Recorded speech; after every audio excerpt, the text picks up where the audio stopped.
ಸಿರ್ಸಿಯ ಮುಖ್ಯ ಪಟ್ಟಣದಿಂದ ಸುಮಾರು 10 ಕಿಲೋಮೀಟರ್ ದೂರದಲ್ಲಿದ್ದೀನಿ ಸ್ನೇಹಿತರೆ. ಕಳವೆ ಅಂತ ಊರಿಗೆ ಹೋಗುವಂತ ರಸ್ತೆ ಇದು.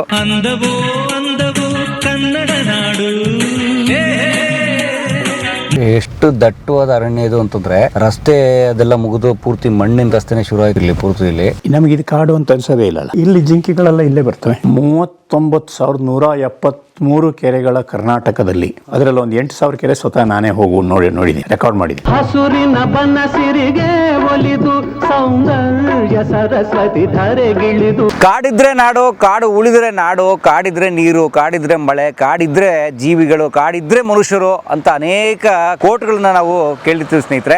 ಆದರೆ ಬಹಳ ಮುಖ್ಯವಾಗಿ ಕಾಡನ್ನ ಯಾಕೆ ಉಳಿಸ್ಕೋಬೇಕು, ಕಾಡಿನ ಮಹತ್ವ ಏನು, ಮತ್ತು ಕಾಡನ್ನ ಉಳಿಸ್ತಿರುವಂತಹ, ಕಾಡಿನ ಉಳುವಿಕೆಗಾಗಿ ಹೋರಾಟ ಮಾಡ್ತಿರುವಂತಹ ಒಬ್ಬರು ಮಹನೀಯರನ್ನ ನಾವು ಭೇಟಿಯಾಗಕ್ಕೆ ಅಂತ ಹೊರಟಿದ್ದೀವಿ ಸ್ನೇಹಿತರೆ.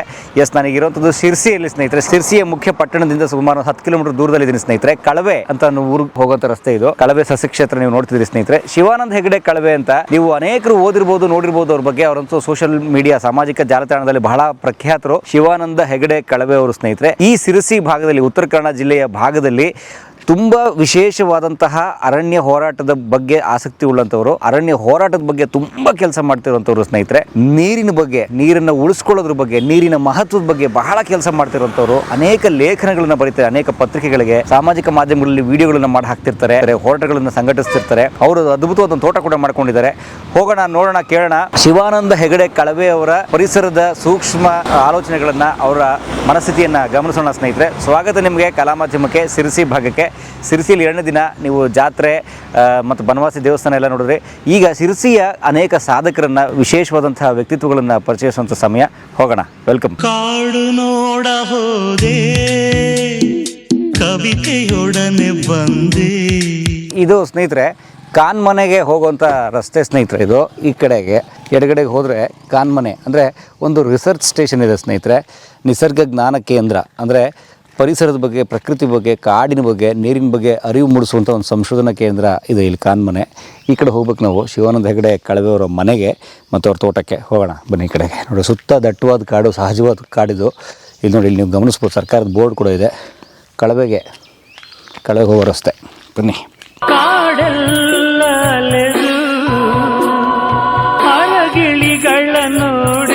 ಸ್ನೇಹಿತರೆ, ಇಲ್ಲಿ ನೀವು ನೋಡ್ತಾ ಇದ್ದೀರಲ್ಲ ನೋಡಿ, ಇದು ಎಷ್ಟು ದಟ್ಟವಾದ ಅರಣ್ಯ ಇದು ಅಂತಂದರೆ ರಸ್ತೆ ಅದೆಲ್ಲ ಮುಗಿದು ಪೂರ್ತಿ ಮಣ್ಣಿನ ರಸ್ತೆನೇ ಶುರು ಆಯಿತು ಇಲ್ಲಿ ಪೂರ್ತಿ. ಇಲ್ಲಿ ಕಾರ್ಗಳು ಕೂಡ ಹೋಗೋದು ಸ್ವಲ್ಪ ಕಷ್ಟ. ಇಲ್ಲಿ ಅಂಥ ಕಡೆ ಇದ್ದಾರೆ ನಮ್ಮ ಶಿವಾನಂದ ಹೆಗಡೆ ಕಳವೆಯವರು. ಕಾಡಿನ ಸಂರಕ್ಷಣೆ ಪೂಜೆಯಷ್ಟೇ ಪವಿತ್ರ ಅಂತ ಒಂದು ಬೋರ್ಡ್ ಹಾಕಿದ್ದಾರೆ ನೋಡಿ. ಶಾಂತೇಶ್ವರಿ ದೇವರ ಕಾಡು, ಕಳವೆ ಗ್ರಾಮ, ಹರನಹಳ್ಳಿ. ಹಕ್ಕಿಗಳ ಚಿಲಿಪಿಲಿ ಸದ್ದು ಮತ್ತು ನಿಸರ್ಗದ ಮೌನ ಬಿಟ್ಟರೆ ಬೇರೆ ಏನು ಸದ್ದಿಲ್ಲ ಇಲ್ಲಿ.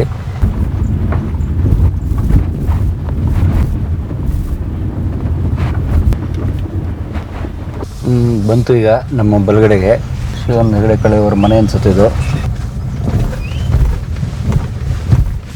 ಗುರುಗಳೇ ನಮಸ್ತೆ.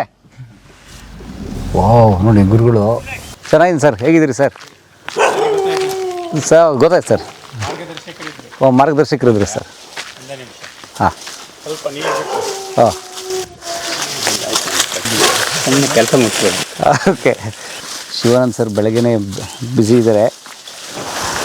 ತೋಟ ಸುತ್ತ ಇರೋ ಗಿಡಗಳಿಗೆ ನೀರು ಬಿಡೋದ್ರಲ್ಲಿ. ಸುತ್ತಲೂ ಉತ್ತರ ಕನ್ನಡ ಜಿಲ್ಲೆಯ ದಟ್ಟವಾದ ಕಾಡು, ಮಧ್ಯದಲ್ಲಿ ಮನೆ ಮತ್ತು ತೋಟ, ಮತ್ತೊಂದು ಶಾಂತಯುತವಾದಂತಹ ಒಂದು ತಪಸ್ವಿ ರೀತಿಯ ಜೀವನ ನಮ್ಮ ಶಿವಾನಂದ ಹೆಗಡೆ ಕಳವೆಯವ್ರದ್ದು. ಅವರು ಒಳ್ಳೆ ಲೇಖಕರು, ಒಳ್ಳೆ ಕೃಷಿಕ, ಪರಿಸರದ ಬಗ್ಗೆ ಸೂಕ್ಷ್ಮ ಮನಸ್ಸುಳ್ಳಂಥವ್ರು.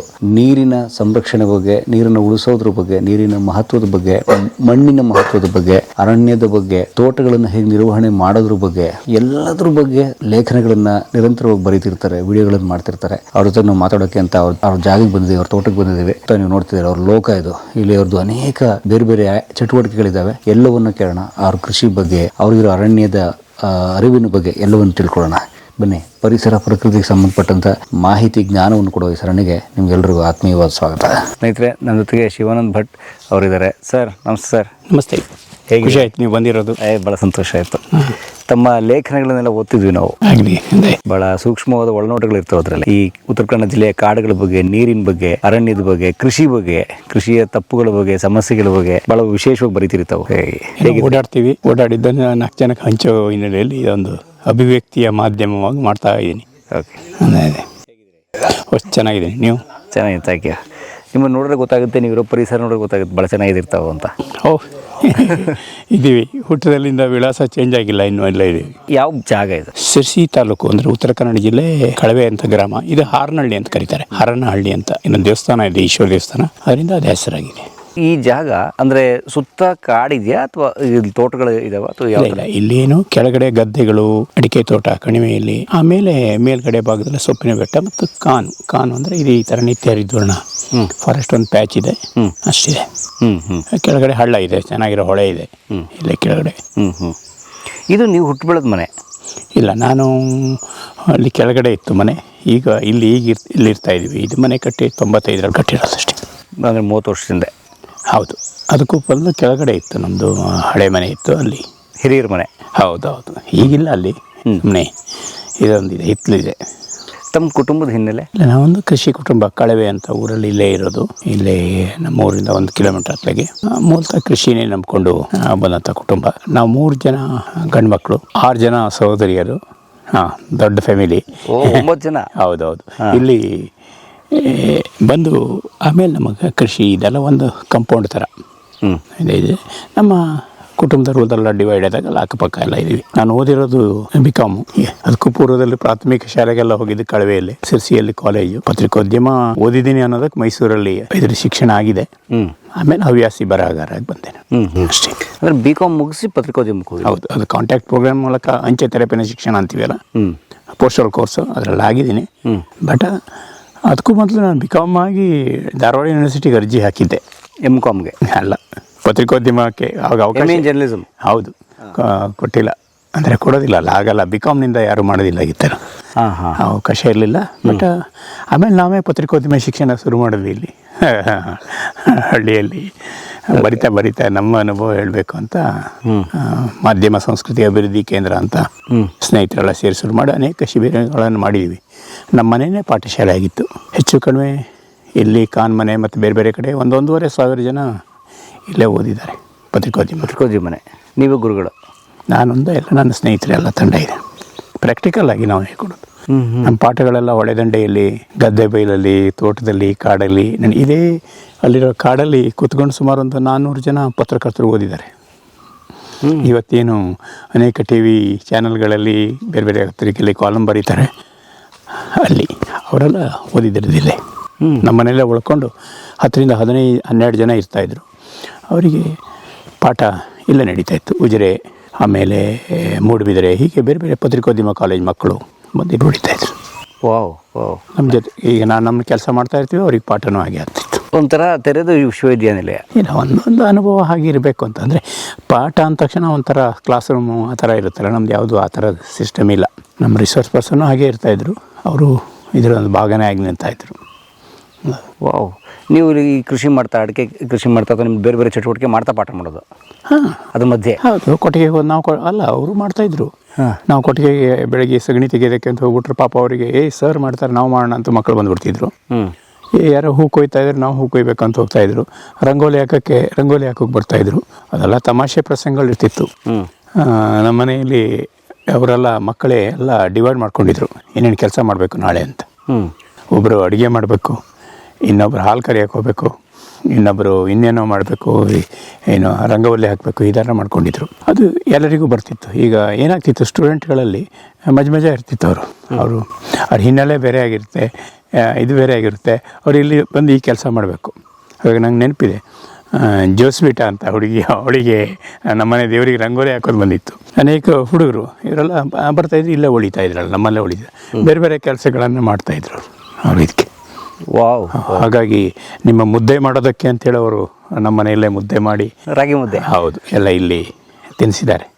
ಆ ಭಾಗದ ಹುಡುಗರು, ಮೈಸೂರು ಈ ಭಾಗದ ಹುಡುಗರೆಲ್ಲ ಇರ್ತಿದ್ರಲ್ಲ, ಮುದ್ದೆ ಪ್ರಿಯರು. ಹೌದು, ಅವರಿಗೆ ನಮ್ಮನೆ ಊಟ ಇದಾಗ ನಾವು ಮಾಡಿಸ್ಬೇಕು ನಮ್ಮ ಊಟ ಅಂತ. ಹಾಗಾಗಿ ಅವರೇ ಎಲ್ಲ ತರಿಸ್ಕೊಂಡು ಇದಾಗ ಮಾಡಿದ್ದಾರೆ. ವಾವ್. ಶಿವಾನಂದ ಅವರ ಮೂಲ ವೃತ್ತಿ ಈಗ ಕೃಷಿನೇ. ಹೌದು, ಮೂಲ ವೃತ್ತಿ ಕೃಷಿ. ನಂದು ಈ ಪಾತ್ರಗಳು ಬದಲಾಗ್ತಾ ಇರ್ತವೆ ದಿವಸ. ಬೆಳಗ್ಗೆ ಮುಂಚೆ ಎದ್ದ ತಕ್ಷಣ ಇದಕ್ಕೆ ಹೋಗುತ್ತೆ, ಕೊಟ್ಟಿಗೆಗೆ ಹೋಗುತ್ತೆ, ಕೆಲಸ ಆಗುತ್ತೆ. ಆಮೇಲೆ ಕೆಳಗೆ ಪಾತ್ರ 2 ಅಲ್ಲಿ ತೋಟದ ಹಣ್ಣಿನ ಗಿಡ ಇದೆ, ನೀರು ಹಾಕೋದು ಮತ್ತೇನೋ ಇರುತ್ತೆ. ಅಲ್ಲೇ ಸಣ್ಣ ಪುಟ್ಟ ನಾನು ತರಕಾರಿ ಬೆಳಿತೀನಿ ಅಂತ, ನನಗೆ ಈಗ ನಡೀತದೆ. ಆ ತರಕಾರಿ ಏನಾಗಿದೆ, ನೀರೇನು ಆಗಬೇಕು ಮತ್ತೇನಾಗಬೇಕು ಅದನ್ನು ನೋಡ್ತೀನಿ. ಒಂದು ರೌಂಡ್ ಹಿಂಗೆ ಬಂದರೆ ತೋಟದ ಕಡೆ ಸುತ್ತಾಡಿ ಅಡಿಕೆ ಆಯಾ ಸೀಸನ್ನಲ್ಲಿ ಅಡಿಕೆ ಇಕ್ಕೋದು ಮತ್ತೇನೋ ಕೆಲಸ ಇರುತ್ತೆ. ನಮ್ಮನೆ ಹೇಳ್ತೀವಿ ನಮ್ಮ ಮಂಗನ ಓಡಿಸೋದು ಅದು ಕೂಡ ಇರುತ್ತೆ. ಆಮೇಲೆ ನಮ್ಮದು ಎಲ್ಲೋ ಲೆಕ್ಚರ್ ಇರುತ್ತೆ, ಅದಕ್ಕೆ ಹೋಗ್ಬೇಕಾಗುತ್ತೆ. ಆಮೇಲೆ ನನ್ನದೇ ಆದ ಅಧ್ಯಯನಗಳು ನಡೀತಾ ಇರ್ತವೆ ಕೆಲವು ಸಬ್ಜೆಕ್ಟ್ ಮೇಲೆ. ಅದಕ್ಕೆ ಫೀಲ್ಡ್ ವಿಸಿಟಿಗೆ ಅಂತ ಹೋಗ್ತೀನಿ. ದೂರ ದೂರದ ನನ್ನ ಸಂಪರ್ಕಗಳಿಗೆ ಕೆರೆಯಲ್ಲೂ ಕೆರೆ ಕೆಲಸ ನಡೀತಾ ಇರುತ್ತೆ, ಅದಕ್ಕೆ ಹೋಗ್ತೀನಿ. ಹೀಗೆ ಬೇರೆ ಬೇರೆ ಥರದ ಕೆಲಸಗಳಿರ್ತವೆ. ಮತ್ತು ಯಾರೋ ಒಂದು ಸಂಘ ಸಂಸ್ಥೆಗಳದ್ದು ಏನೋ ಒಂದು ಮಾತುಕತೆ ಇರುತ್ತೆ. ಹಾಗಾಗಿ ಏನೋ ಬೇರೆ ಬೇರೆ ವರ್ಕ್ಗಳಿರ್ತವೆ. ಆದರೆ ನಿಮ್ಮ ಜೀವನಕ್ಕೆ ನೀವು ಉಪಜೀವನ ನಂಬ್ಕೊಂಡಿರೋದು ಕೃಷಿನೇ. ಇದೆಲ್ಲದ್ರ ಮೂಲ ಕೃಷಿ. ಹೌದು. ನನ್ನ ಪುಸ್ತಕಗಳು ಬರ್ತವೆ, ಒಂದಿಷ್ಟು ಮಾರಾಟ ಆಗ್ತವೆ. ನನ್ನ ಪ್ರಕಾಶಕರಿದ್ದಾರೆ, ಸಾಹಿತ್ಯ ಪ್ರಕಾಶನ ಹುಬ್ಬಳ್ಳಿಯವರು, ಅವರು ಪುಸ್ತಕ ಮಾಡಿದ್ದಾರೆ ಸಾಕಷ್ಟು. ನಂದು 32-33 ಪುಸ್ತಕ ಬಂದಿದೆ. ಈ ವಿಷಯಗಳು ಎಲ್ಲ ಪರಿಸರವೇ ಮಾತ್ರ. ಬನ್ನಿ, ಎಷ್ಟೊಂದೀಗ ಏಜ್ ಕೇಳ್ಬೋದೆ? ನಂದು 59ರಲ್ಲಿದ್ದೀನಿ. 59. ಹೌದು. ಕಾಡಿನ ಮತ್ತು ಕಾಡಿನ ಮಧ್ಯದ ಜೀವನ. ಹೌದು, ಏನೇನು ಅಂದರೆ ಕಾಡಿನ ಪಕ್ಕದಲ್ಲಿದ್ದೀವಿ ನಾವು. ಓಕೆ. ಈಗ ಸುತ್ತ ಇಷ್ಟು ಕಾಡಿದೆಯಲ್ಲ, ನಿಮಗೇನು ತೊಂದರೆ ಇಲ್ಲ? ನಮಗಿದು ಕಾಡು ಅಂತ ಅನಿಸೋದೇ ಇಲ್ಲಲ್ಲ. ಹೌದಾ? ಇನ್ನೂ ದಟ್ಟ ಇರಬೇಕು ಅಂತ. ಹಾಂ. ಇಲ್ಲಿ ಜಿಂಕೆಗಳೆಲ್ಲ ಇಲ್ಲೇ ಬರ್ತವೆ, ಇಲ್ಲೇ ಇದ್ದಿರಬೇಕು ಬಹುಶಃ. ಅಲ್ಲಿರ್ತವೆ ಜಿಂಕೆ, ಇರ್ತವೆ ಅಲ್ಲಿ ಕಾಡಿನ ಮಧ್ಯೆ ಎಲ್ಲೋ ಇರ್ತವೆ. ಇಲ್ಲೇ ಇರ್ತವೆ. ಕಾಡಿನ ಮಧ್ಯೆ ನಮ್ಮ ಅಂಗಳದಲ್ಲೇ ಇರ್ತವೆ. ಓಕೆ, ಅದೇ ಇದಕ್ಕೆ. ಬನ್ನಿ, ಶಿವಾನಂದ ಸರ್ ಮನೆಗೆ ಒಳಗಡೆ ಹೋಗೋಣಂತೆ. ತಂದೆಯವರು ಗಣೇಶ್ ಭೈರಭಟ್ಟ. ಹೌದು, ನಾನು 1ನೇ ಕ್ಲಾಸಲ್ಲಿ ಇದ್ದಾಗಲೇ ತೀರ್ಕೊಂಡ್ರು. ತಾಯಿಯವರು ತೀರ್ಕೊಂಡು ಒಂದು 10-14 ವರ್ಷಗಳಾಯಿತು. ಅಣ್ಣ ಇತ್ತೀಚೆಗೆ ತೀರ್ಕೊಂಡ್ರು, ಹಿರಿಯಣ್ಣವರು. ನಿಮ್ಮ ಸ್ವಂತ ಅಣ್ಣವರು? ಹೌದು. ಅದೇ ನೀವು 9 ಜನರಲ್ಲಿ ದೊಡ್ಡವರು? ಹೌದು. ಅದೇ ಇದೇ ಮನೆ ನೀವು 30 ವರ್ಷದಿಂದ ಕಟ್ಟಿರೋದು? ಹೌದು, ಇದಿದೆ. ಸಾರಿ, 98 ಇದ್ದೀರಾ? ಪ್ರಧಾನವಾಗಿ ನೆನೆಸಿದ್ರೆ ಡೇಟ್ ಇದೆ, ಮರಿಬಾರ್ದು ಅಂತ. ಇವ್ರು ಯಾರು ಸರ್ ಗುರುಗಳು? ಸರ್ನೋಳ್ಳಿ ಸ್ವಾಮಿಗಳು, ಪರಿಸರದ ಸ್ವಾಮಿಗಳು ಹೇಳ್ತೀವಿ, ಹಸಿರು ಸ್ವಾಮಿಗಳು ಅಂತ ಹೇಳ್ತೀವಲ್ಲ. ಎಲ್ಲ ಈಗ ಬೇಡ್ತಿ ಅಘನಾಶಿನಿ ನದಿ ತಿರುವು ಹೋರಾಟಗಳ ಮುಂಚೂಣಿಯಲ್ಲಿ ನಿಂತು ಮಾರ್ಗದರ್ಶನ ಮಾಡ್ತಾ ಇದ್ದವರು. ಸರ್ನೋಳ್ಳಿ ಮಠ ಇದೆ, ನಮ್ಮ ಮಠ. ಅವರು ಸ್ವಾಮೀಜಿಗಳು ಈಗ ಪರಿಸರ ಹೋರಾಟಕ್ಕೂ ಹೋಗ್ತಾರೆ? ಯಾವಾಗಲೂ ಇದ್ದಾರೆ. ಆ ಮಠ ಯಾವಾಗಲಿಂದ ಪರಿಸರ ಬೇಡ್ತಿ ಹೋರಾಟಗಳಲ್ಲಿ ತುಂಬ ಒಳ್ಳೆಯ ಕೆಲಸ ಮಾಡ್ತಾರೆ. ಏನದು ಬೇಡ್ತಿ ಅಘನಾಶಿನಿ ಹೋರಾಟ ಗುರುಗಳೇ? ಏನಿಲ್ಲ, ಇಲ್ಲಿ ನಾವು ಕಾಡಲ್ಲಿ ನದಿ ಇದೆ, ಕಾಡು ಉಳಿಸ್ಕೊಂಡಿದ್ದಾರೆ ಜನ. ನದಿ ಕರಾವಳಿ ಹೋಗುತ್ತೆ, ಅಲ್ಲಿ ಮೀನುಗಾರಿಕೆ ಇರುತ್ತೆ, ಮೇಲ್ಗಡೆ ಭತ್ತ ಬೆಳೀತಾರೆ, ಅಡಿಕೆ ಇದೆ, ಎಲ್ಲ ಇದೆ. ನಮ್ಮಲ್ಲಿ ನೀರಾವರಿ ಯೋಜನೆ ಇಲ್ಲ ಬಯಲುಸೀಮೆಗಳೆಲ್ಲೂ. ಸಾರಿ, ಮಲೆನಾಡಲ್ಲಿ, ಈ ಉತ್ತರ ಕನ್ನಡ ಜಿಲ್ಲೆಯಲ್ಲಿ. ಅಂದರೆ ಬಯಲುಸೀಮೆ ಹಾಗೆ ಯಾವುದೋ ಅಣೆಕಟ್ಟು ಹಾಕಿ ನೀರು ಮಾಡೋದು ಅಂತಿಲ್ಲ. ಉದಾಹರಣೆ ತುಂಬೋದ್ರೆ ಇದೆ ಹೊಸಪೇಟೆಗೆ. ಹಾಂ, ನಮ್ಮಲ್ಲಿ ಏನು ಕೇಳಿದ್ರೆ ಹರಿಯೋ ನೀರ ತೊರೆಯನ್ನು ನಾವು ಬಳಸ್ಕೊಂಡು ಹೋಗ್ತೀವಿ. ತೆರೆದ ಬಾವಿಯಲ್ಲೂ ಸಣ್ಣ ಕೆರೆ ಮಾಡ್ಕೊಂಡು ಇರ್ತೀವಿ. ಈಗೇನಾಗುತ್ತೆ ಅಂದರೆ ಬಯಲುಸೀಮೆಗೆ ನೀರು ಬೇಕು ಅಂತ ಇಲ್ಲಿದೆಲ್ಲ ನೀರು ತೊಗೊಂಡು ಹೋಗ್ಬಿಟ್ರೆ ಇಲ್ಲಿ ಡ್ರೈ ಆಗಿಬಿಡುತ್ತೆ. ಅದನ್ನು ವಿರೋಧಿಸಿ ಎಲ್ಲ ಜನ ವಿರೋಧಿಸ್ತಾರೆ. ಅದಕ್ಕೆ ಧ್ವನಿಯಾಗಿ ಶಕ್ತಿಯಾಗಿ ಶ್ರೀಗಳು ಇದ್ದಾರೆ. ಮಲೆನಾಡುಗಳಲ್ಲಿ ಅಥವಾ ಕಾಡುಗಳಲ್ಲಿ ಹುಟ್ಟುವಂಥ ಈಗ ಬಹುತೇಕ ನದಿಗಳು, ಕರ್ನಾಟಕದ ನದಿಗಳು ಹುಟ್ಟೋದೇ ಪಶ್ಚಿಮ ಘಟ್ಟಗಳಲ್ಲಿ. ಈಗ ಬಯಲುಸೀಮೆಯಲ್ಲಿ ಹರಿದ್ರೂ ಕೂಡ ಅನೇಕ ನದಿಗಳು ಹುಟ್ಟೋದು ಪಶ್ಚಿಮ ಘಟ್ಟಗಳಲ್ಲಿ. ಆ ನದಿಗಳನ್ನು ತಿರುಗಿಸುವಂಥದ್ದು ಅಥವಾ ನದಿಗಳ ಜೋಡಣೆ ಒಳ್ಳೆಯದ ಕೆಟ್ಟದ್ದ ಮಾಡಬಾರ್ದು? ಬಯಲುಸೀಮೆಯಲ್ಲಿ ಹೇಳ್ತಾರೆ, ನಾವು ನಮಗೆ ನೀರು ಕೊಟ್ಟರೆ ನಾವು ಸರ್ಕಾರಕ್ಕೆ ಸಾಲ ಕೊಡ್ತೀವಿ ಅಂತ. ಯಾಕೆಂದರೆ ಅಲ್ಲಿ ಬರಗಾಲ ನೋಡಿದ್ದಾರೆ, ಬಡತನ ನೋಡಿದ್ದಾರೆ, ಬೇರೆ ಬೇರೆ ಕಷ್ಟಗಳನ್ನು ಅನುಭವಿಸಿದ್ದಾರೆ. ಅವ್ರಿಗೆ ನೀರು ಬೇಕಾಗಿದೆ. ಆದರೆ ನೀರು ಹೇಗೆ ಬರುತ್ತೆ ಅನ್ನೋದು ಅವ್ರಿಗೆ ಕಲ್ಪನೆ ಇಲ್ಲ. ನಮ್ಮ ರಾಜಕಾರಣಿಗಳಿಗೇನು ಅಂದರೆ ಇಲ್ಲಿ ನೀರು ಹರಿತಾ ಇದೆಯಲ್ಲ, ಅವರು ಏನಾಗಿದೆ ನಮ್ಮಲ್ಲಿ, ನಾನು ಇದು ಹೇಳಬೇಕು ಅಂದರೆ ಯಾವಾಗ KRS ಆಯ್ತಲ್ಲ, KRS ಆದಾಗ ಒಂದು ಅಣೆಕಟ್ಟೆಯಲ್ಲಿ ನೀರು ನಿಲ್ತು. ಅಣೆಕಟ್ಟೆಯಲ್ಲಿ ನೀರು ನಿಂತ ಕಾಲುವೆ ಮೂಲಕ ನೀರು ಕೊಡೋದನ್ನು ಅಭ್ಯಾಸ ಮಾಡ್ಕೊಂಡ್ವಿ ಅಲ್ವಾ. 1905ರಿಂದ ನಾವು ಇದು ಸ್ಟಾರ್ಟ್ ಮಾಡಿಬಿಟ್ವಿ. ಅದರಿಂದ ಏನಾಯಿತು, ನಮಗೆ ಅದಕ್ಕೂ ಪೂರ್ವದಲ್ಲಿ ಕೆರೆಗಳಿದ್ವು ನಮ್ಮದು. ಒಂದು ಕೆರೆ ನೀರು ಇನ್ನೊಂದು ಕೆರೆಗೆ ಹೋಗುವಾಗೆ ಹೆಚ್ಚು ತುಂಬಿದರೆ ಮತ್ತೊಂದು ಕೆರೆಗೆ ಹೋಗುವಾಗೆ, ಕೋಡಿ ನೀರು ಹೋಗುವಾಗೆ ಮಾಡಿ ಸರಣಿ ಕೆರೆಗಳು ಮೈಸೂರು ಸೀಮೆಯಲ್ಲಿತ್ತು. ಹಳೆ ಮೈಸೂರು ಸೀಮೆ ಎಲ್ಲ ಈ ಕಡೆ ಮೈಸೂರು ರಾಜ್ಯದಲ್ಲಿ ಮೈಲಿಗೆ ಒಂದು ಕೆರೆ ಇತ್ತು, ಮೈಲಿಗೆ ಒಂದು ಕೆರೆ ಇತ್ತು, ಅಷ್ಟು ಕೆರೆಗಿತ್ತು. ಅಂಥ ಜಾಗದಲ್ಲಿ ಈ ಅಣೆಕಟ್ಟೆ ಬಂದು ವಿದ್ಯುತ್ ಉತ್ಪಾದನೆ ಸಲುವಾಗಿ ನೀರಾವರಿಗೆ ಕಾಲುವೆ ಮೂಲಕ ನೀರು ಬಂದಾಗ ಕೆರೆಗಳನ್ನು ಮರೆತುಬಿಟ್ಟು ಅದು ಸಣ್ಣದಾಗಿ ಕಾಣ್ತು. ನಮಗೆ ದೊಡ್ಡ ಜಲಾಶಯ ಕಾಣ್ತು. TMC ಲೆಕ್ಕದಲ್ಲಿ, ಕ್ಯೂಸೆಕ್ಸ್ ಲೆಕ್ಕದಲ್ಲಿ ನೀರನ್ನು ನೋಡೋದಕ್ಕೆ ಕಲ್ತ್ವಿ ನಾವು.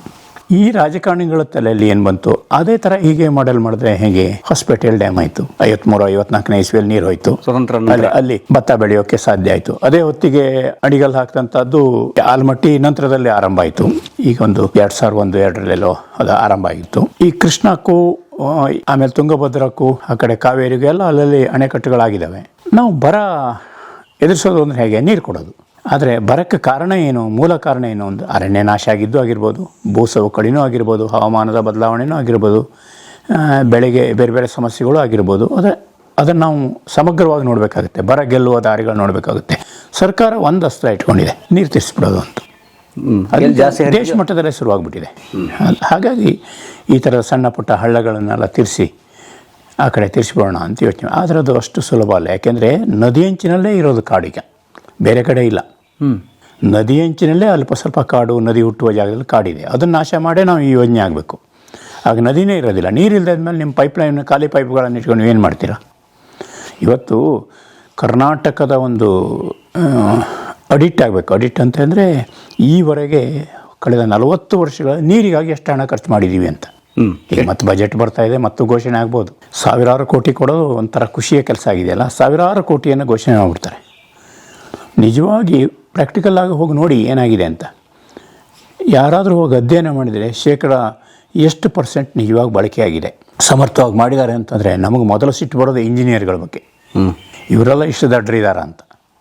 ಯಾಕೆಂದರೆ ಯೋಜನೆಯೇ ಸಮರ್ಥವಾಗಿ ಮಾಡಿಲ್ಲ, ಫೇಲ್ ಆಗ್ತಾ ಇದೆಯಲ್ಲ ಯಾಕೆ ಅಂತ. ಲಾಸ್ಟ್ ಭೂಮಿಯಲ್ಲಿ ಉಳಿಯೋದು ಒಂದಷ್ಟು ಖಾಲಿ ಪೈಪ್ಗಳು, ಕಾಂಕ್ರೀಟ್ ಡ್ಯಾಮ್ಗಳು, ಕಾಲುವೆಗಳು. ಇದಿಷ್ಟು ಬಿಟ್ಟರೆ ಮತ್ತೇನೂ ಇರಲ್ಲ. ಅದು ಏನಾಗಬೇಕು ಅನ್ನೋದೇ ಗೊತ್ತಿಲ್ಲ ನಮಗೆ. ಹಾಗಾಗಿ ಪ್ರಯೋಗಕ್ಕೆ ಎಸೆಯುವ ಆಟ ಮಾಡ್ತಾ ಕಡಿತೀವಿ. ಇದು ನದಿ ಜೋಡಣೆ ಅಂಥ ಪ್ರಯೋಗದ ಒಂದು ಪ್ರದರ್ಶನ. This is pure experiment. ಹೌದು. ಯಾಕೆ ಇದನ್ನು ಹೇಳ್ತೀನಿ ಅಂತಂದರೆ, ನೀವು ಅನುಭವದಿಂದ ಪಾಠ ಕಲಿಬೇಕಲ್ಲ. ಕರ್ನಾಟಕ ನೀರಾವರಿಯ ಬಗ್ಗೆ 1905ರಿಂದನೇ ಅಣೆಕಟ್ಟೆಯ ನೀರಾವರಿ, ಕೇಂದ್ರೀಕೃತ ನೀರಾವರಿ ಬಗ್ಗೆ ಅಲ್ಲಿಂದ ಪಾಠ ಕಲಿತಾ ಇದೆ. ಈವರೆಗೆ ಕರ್ನಾಟಕದಲ್ಲಿ ಎಷ್ಟು ಕ್ಷೇತ್ರದಲ್ಲಿ ನೀರಾವರಿ ಆಗಿದೆ, ಯೋಜಿತ ಕ್ಷೇತ್ರ ಎಷ್ಟು ಕ್ಷೇತ್ರಕ್ಕೆ ನೀರು ಕೊಟ್ಟಿದ್ದೀವಿ ಅಂತ ಲೆಕ್ಕ ತೆಗೀರಿ. ಎಷ್ಟು ಹಣ ಖರ್ಚು ಮಾಡಿ ಎಷ್ಟು ಕೊಟ್ಟಿದ್ದೀವಿ, ಹೌದು ತೆಗಿರಿ. ಆಮೇಲೆ ಎಷ್ಟು ಪ್ರದೇಶ, ಉದಾಹರಣೆಗೆ ನಾವು KRS ಏನು ಮಾಡಿದ್ವಿ, 30,000 ಎಕರೆ ಪ್ರದೇಶವನ್ನು ಮುಳುಗಿಸ್ಕೊಂಡ್ವಿ, 1,00,000 ಎಕರೆಗೆ ನೀರು ಕೊಟ್ವಿ. ಡ್ಯಾಮ್ ಕಟ್ಟಿದಾಗ ಹಿನ್ನೀರಲ್ಲಿ ಮುಳುಗಿದ್ 30,000 ಎಕರೆ. ಹೌದು. ನೀರು ಕೊಟ್ಟಿದ್ದು 1,00,000 ಎಕರೆ. ಹೌದು. ಆಮೇಲೆ ಅಲ್ಲಿ ನೋಡಿದ್ವಿ, ಇನ್ನೊಂದು ಕಡೆ ಮಾಡಿ. ಇವತ್ತೇನಾಗಿದೆ, ನೀರು ಕೊಟ್ಟ ಕ್ಷೇತ್ರಗಳಲ್ಲಿ ಏನಾಗಿದೆ ಅಂದರೆ ಸೌಳು ಜವಳು ಆಗಿ ಭೂಮಿ ಹಾಳಾಗಿದೆ, ಜವುಗು ಪ್ರದೇಶ ಆಗಿದೆ. ಇವತ್ತು ಕರ್ನಾಟಕದಲ್ಲಿ ಎಷ್ಟು ಹೆಕ್ಟೇರ್ ಭೂಮಿ ಹಾಳಾಗಿದೆ ಅಂತ ಒಂದು ಲೆಕ್ಕ ಇದೆ, ಸರ್ಕಾರ ಲೆಕ್ಕ. ಈಗ 10 ವರ್ಷದಿಂದ ಹೇಳಿದೆ 40,000 ಹೆಕ್ಟೇರ್ ಭೂಮಿ ಹಾಳಾಗಿದೆ ಅಂತ.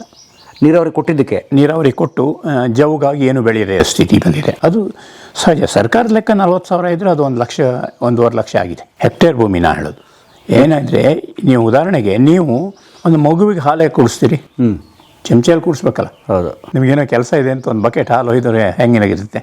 ಇವತ್ತು ಕರ್ನಾಟಕದ 50% ಭೂಮಿ black cotton soil. Black cotton soil ಅಂದರೆ ಕಪ್ಪು ಎರೆ ಭೂಮಿ. ಅಲ್ಲಿ 300 ಮಿಲಿಮೀಟರ್ ಶುರುವಾಗಿ 600 ಮಿಲಿಮೀಟರ್ ಮಳೆ, ವಾಡಿಕೆಯ ಮಳೆ, ವಾರ್ಷಿಕ ಮಳೆ ಬೀಳ್ತಾ ಇತ್ತು. 300 ಮಿಲಿಮೀಟರ್ ಮಳೆ ಬಿದ್ದರೂ ಅಲ್ಲಿ ಬೆಳೆ ತೆಗೆಯೋದಕ್ಕೆ ಜ್ಞಾನ ರೈತರಲ್ಲಿದೆ ಇತ್ತು.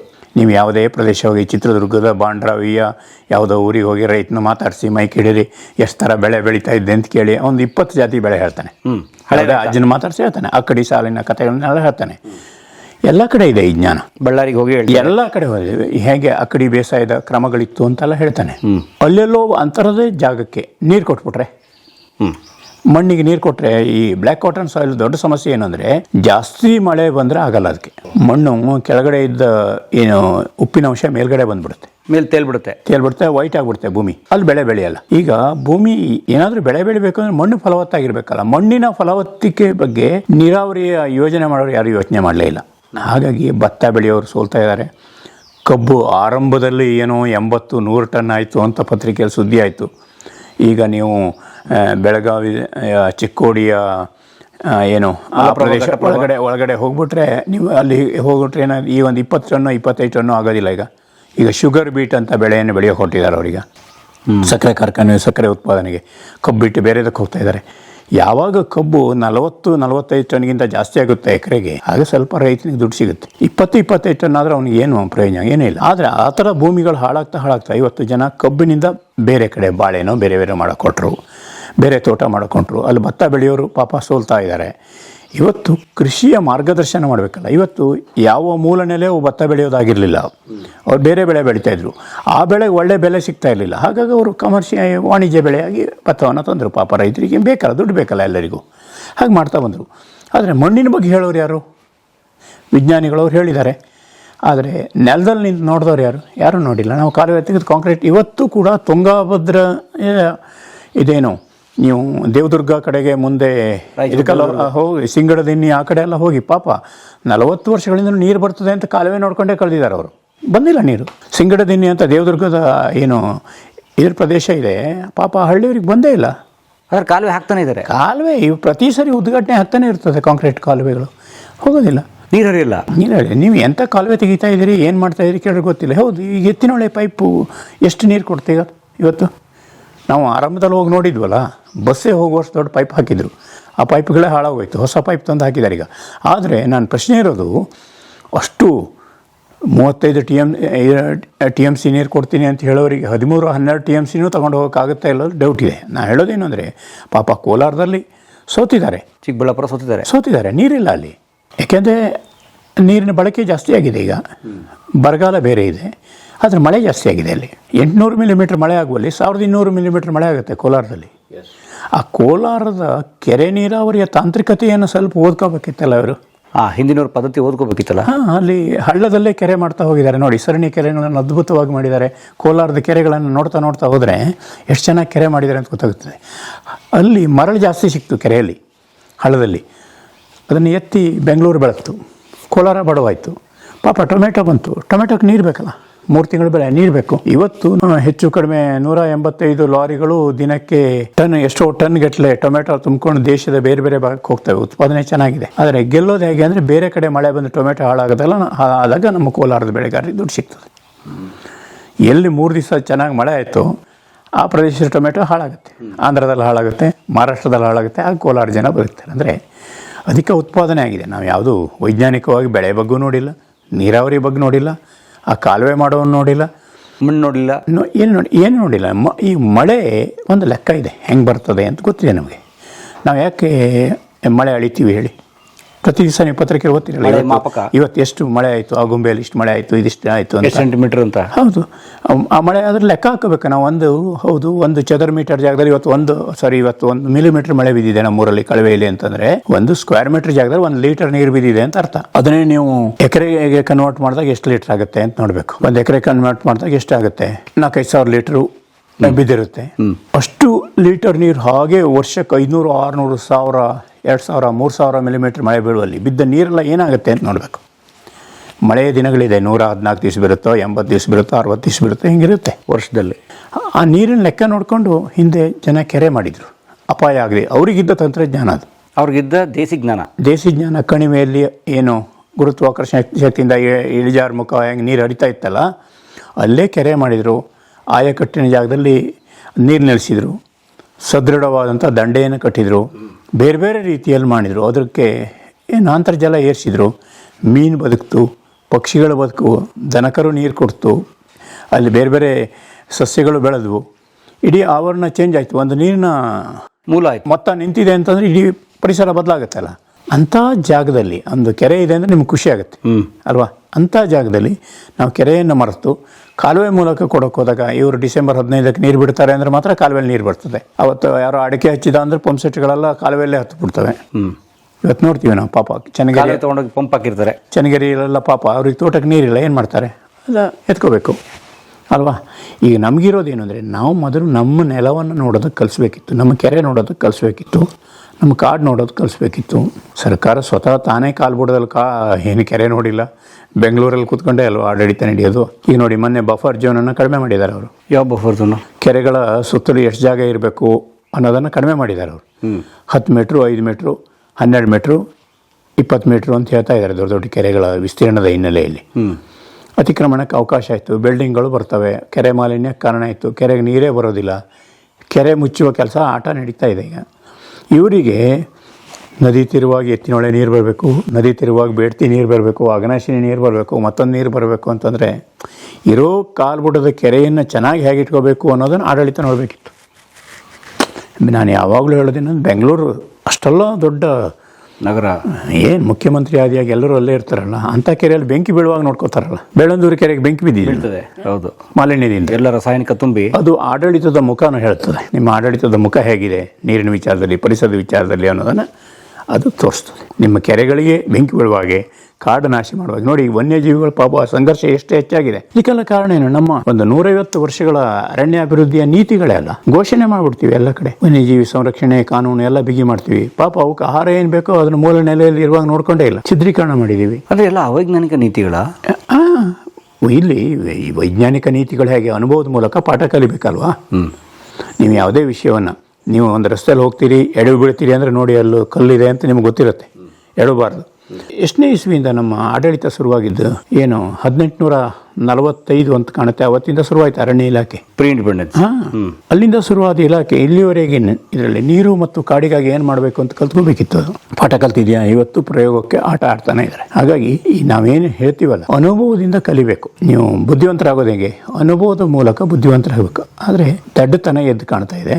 ಬೇಜಾರಾಗೋದೇನೆಂದರೆ, ಸರ್ ಎಂ ವಿಶ್ವೇಶ್ವರಯ್ಯವ್ರ ಫೋಟೋಕ್ಕೆ ಇಂಜಿನಿಯರಿಂಗ್ ಡೇ ದಿವಸ ಹೂ ಹಾರ ಹಾಕಿ ಪೂಜೆ ಮಾಡ್ತೀವಿ, ಭಾಷಣ ಬಿಗಿತೀವಿ. ಆದರೆ ನಮ್ಮ ಇಂಜಿನಿಯರ್ಗಳು ಬುದ್ಧಿವಂತರಿದ್ದಾರೆ, ಕೌಶಲ್ಯ ಇದೆ, ಎಲ್ಲ ಇದೆ. ಆದರೆ ಅವರನ್ನು ನಿಯಂತ್ರಿಸೋರು ತುಂಬ ದಡ್ಡರಾಗ್ಬಿಟ್ಟಿದ್ದಾರೆ.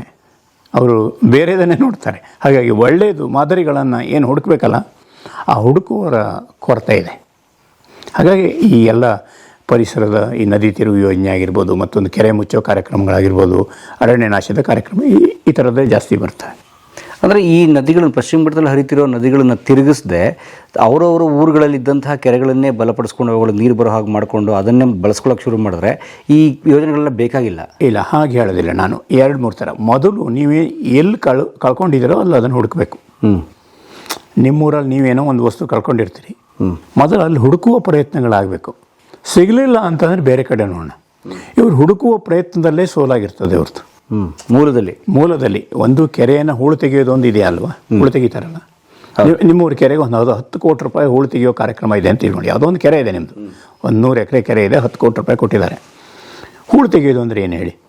ಅದು ಏನೇನು ಬಂದು ತುಂಬಿಕೊಂಡಿರ್ತದೋ ಕಾಲದಿಂದ ಹರಿದು ಅಂತ ತೆಗಿಬೇಕು, ಆಳ ಮಾಡಬೇಕು. ಹಾಂ, ಇದು ನಿಮಗೆ ಅರ್ಥ ಆಗುವಂಥ ಶಬ್ದ.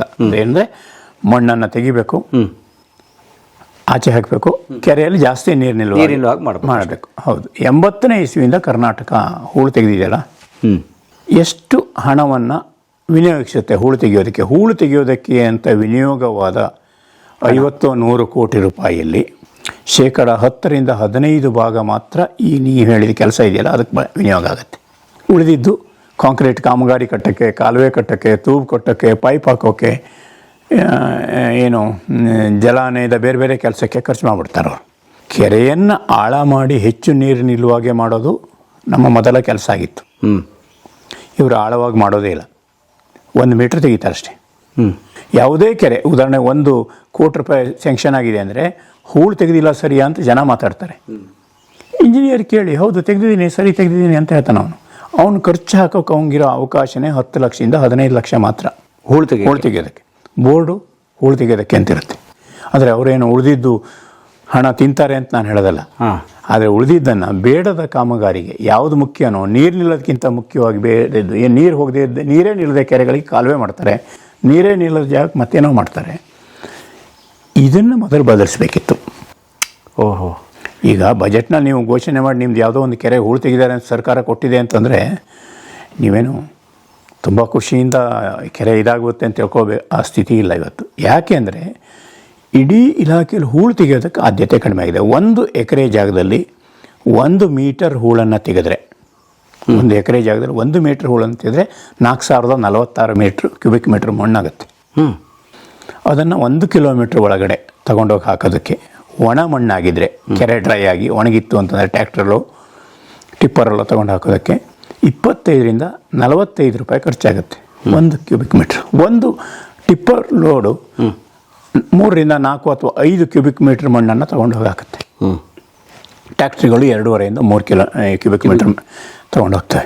ನಾನು ಹೇಳೋದು ಯಾಕೆ ವೆಚ್ಚ ಹೇಳ್ತೀನಿ ಅಂತಂದರೆ, ಈಗ ನಿಮ್ಗೆ ಗೊತ್ತಾಗಬೇಕು 4046 ಕ್ಯೂಬಿಕ್ ಮೀಟರ್ ಹೂಳನ್ನು ತೆಗೆಯೋದಕ್ಕೆ ಎಷ್ಟು ಖರ್ಚಾಗುತ್ತೆ ಅಂತ ಆ ಲೆಕ್ಕ. ಆದರೆ ಸರ್ಕಾರ ಬೋರ್ಡ್ ಹಾಕಲಿ ಎಷ್ಟಾಗುತ್ತೆ? 1 ಕೋಟಿ ರೂಪಾಯಿ ಕೆರೆ ಇದಕ್ಕೆ ವೆಚ್ಚ ಮಾಡಿದ್ದೀವಿ. ನಿಜವಾಗಿ ಸರ್ಕಾರ ಏನು ಮಾಡ್ತದಲ್ಲ, 1 ಲಕ್ಷ ರೂಪಾಯಿ ಜನ ಈ ಸರ್ಕಾರ ಹೂಳು ತೆಗೆಯೋಕ್ಕೆ ಖರ್ಚು ಮಾಡ್ತು ಅಂದರೆ ಜನ ಅದನ್ನು 1,000 ರೂಪಾಯಿಗೆ ಮಾಡಿ ತೋರಿಸ್ತಾರೆ. ನಾವು ಹೂಳು ತೆಗೆಯೋ ಕಾರ್ಯಕ್ರಮಗಳು ಏನೋ ದೊಡ್ಡ ವಿಶೇಷ ಇದೆ ಹಂಗಿಗೆ ಎಲ್ಲ ತಿಳಿ ಜನರನ್ನು ಭ್ರಮೆಯಲ್ಲಿಟ್ಟು ದಿಕ್ಕು ತಪ್ಪಿಸೋ ಕೆಲಸನೇ ಇವತ್ತು ನಡೀತಾ ಇರೋದು. 39,173 ಕೆರೆಗಳ ಕರ್ನಾಟಕದಲ್ಲಿ ಅಷ್ಟಿದಾವ? ಹೌದು. ಅದರಲ್ಲಿ 39,173 ಇಡೀ ಕರ್ನಾಟಕದ ಅಷ್ಟು ಕೆರೆ ಇದೆ. ಹೌದು. ಅದರಲ್ಲಿ ಒಂದು 8,000 ಕೆರೆ ಸ್ವತಃ ನಾನೇ ನೋಡಿದ್ದೀನಿ, ರೆಕಾರ್ಡ್ ಮಾಡಿದ್ದೀನಿ. ನಾನು ಹೇಳೋದೇನೆಂದರೆ, ಬನ್ನಿ ಆ ವರದಿಯನ್ನು ತೋರಿಸ್ತೀನಿ. ಬನ್ನಿ ನೋಡೋಣ, ಬನ್ನಿ. ಕಲಾ ಮಾಧ್ಯಮದ ಎಲ್ಲ ಎಪಿಸೋಡುಗಳು ನಿಮಗೆ ಸಿಗಬೇಕು ಅಂತಂದ್ರೆ ಕಲಾ ಮಾಧ್ಯಮ ಯೂಟ್ಯೂಬ್ ಚಾನೆಲ್ನ ಸಬ್ಸ್ಕ್ರೈಬ್ ಮಾಡಿ, ಬೆಲ್ ಐಕಾನ್ನ ಕ್ಲಿಕ್ ಮಾಡಿ, ತಪ್ಪದೇ ಮಾಡಿ. ವಿಡಿಯೋ ನೋಡಿದ್ದಕ್ಕೆ ನಿಮಗೆ ತುಂಬ ಧನ್ಯವಾದಗಳು. ಪುಸ್ತಕಗಳನ್ನು ಓದು ಮನಸ್ಸನ್ನು ಅರಳಿಸುತ್ತೆ, ಬುದ್ಧಿಯನ್ನು ಚುರುಕು ಮಾಡುತ್ತೆ, ಕಾಣದ ಹೊಸ ಲೋಕವನ್ನು ಪರಿಚಯಿಸುತ್ತೆ. ಹಾಗಾಗಿ ಓದುವ ಸಂಸ್ಕೃತಿ ಹೆಚ್ಚಾಗ್ಲಿ. ಧನ್ಯವಾದ.